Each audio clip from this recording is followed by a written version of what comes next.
बालाजी महाराज के कृपा पात्र बागेश्वर धाम पीठाधीश्वर परम पूज्य धीरेन्द्र कृष्ण शास्त्री जी महाराज का पावन संकल्प।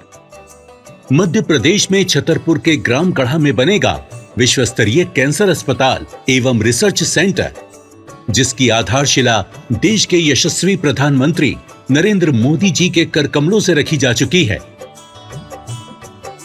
200 करोड़ रुपए की लागत वाले 100 बेड के इस अस्पताल में गरीबों का होगा मुफ्त इलाज।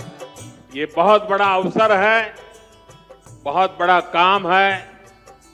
संकल्प बड़ा हो, संतों के आशीर्वाद हो, प्रभु की कृपा हो, तो समय सीमा में सब पूर्ण होता है। हमारे प्रियजनों, बागेश्वर धाम पूरे भारत के लोगों, अभी तक अस्पतालों में मंदिर थे, अब मंदिर में अस्पताल होगा।